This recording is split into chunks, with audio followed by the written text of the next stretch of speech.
Hi, welcome to Wine Gab with my brother Theo. I am Gabriel here at Gabriel's Bar and Restaurant at 40 Central Park South. We have La Grivelière Châteauneuf-du-Pape. Forgive my pronunciation on that.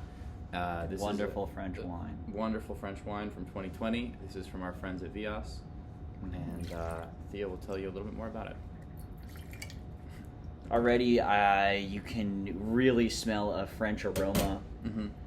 It's more earthy, definitely. more full-bodied tones here. Look at the... Just in case we don't edit them in succession, we did just try an Italian Merlot, so it was definitely more muscly. You can immediately smell the Frenchness on this one.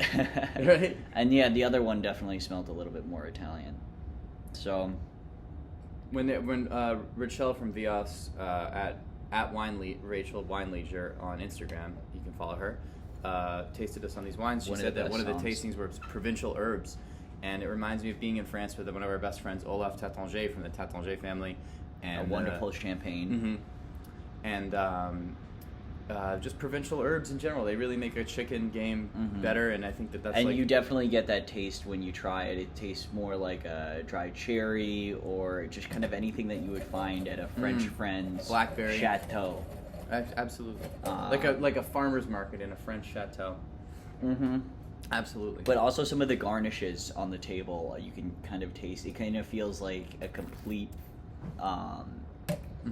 profile on the tongue, and pairs nicely with, again, any cheeses or meats, red wine. I don't know if I would load some carbs into a wine like this. I mean, yeah, but if you're doing aged cheeses, you kind of need the bread and the toast points too. So it definitely could work. But would you go full pasta? You could do like a chicken mushroom pasta. I think you could do a pasta with it. You do a meat pasta. Yeah, I wouldn't do a cacio e pepe with it. It wouldn't be the ideal pairing in my book. I think the cheese and the pepper in the pasta would make it work. That's a good point. I wouldn't do maybe a tomato sauce with something like What this. about our menu here at 40 Central Park South, Gabriel's Bar I definitely think the filet mignon. Perfect. Mm-hmm. Nailed it. I think a filet mignon pairs nicely with a French meat. Or a French wine pairs nicely with a filet mignon. I mean, I just want to see this color. I actually am really enjoying this wine. I'd love to know the price. It's a nice garnet, ruby red. Here, you hold that little. It doesn't really stick to this the camera cup as here well, we're working so with there's not too much sugar. You can't really tell too much. It looks a little bit. It's a little bit more magenta purple with here, but it looks a little bit more red on the camera here. I'm telling you. Beautiful. If I could dial that color into more correct, absolutely gorgeous. It's a gorgeous color, but it's more of a magenta, deep purple than a red than it's showing up on the camera. If that matters, if it doesn't. Meats, I would do meats, games, aged cheeses with this for a pairing. I would do lamb. I would do dried apricot. Would be an interesting. That would just be like, oh wow, this is really people really know this. People really know this. Wine pairing, if you can bust that kind of stuff out with a cheese board and go there, I think that's a really cool thing to do for people. If you're setting up a cheese board at your house or something, if you're having people over. I don't know. I find personally that I would much prefer an Italian red wine and a French white wine. Of course, yeah. In general, yeah, it's usually my rule of thumb. But wines like this really break that mold. We don't look for wines like this at a wine store. Ever?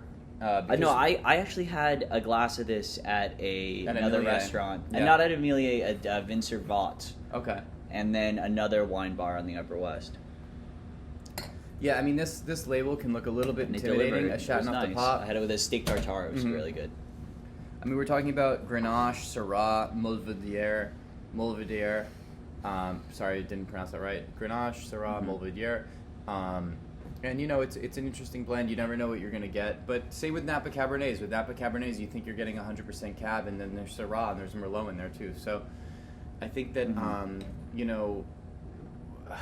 but, you could get burned buying something like this at a wine store. This is from Vias. We love working with Vias, and it's a really, really fun wine that we sell Here, their Chianti by the glass, Castello de Rampolla, which we just tasted. Yeah, I'll get, or we'll get it later, but it's a great wine. Mm-hmm. It's a good time. Yeah.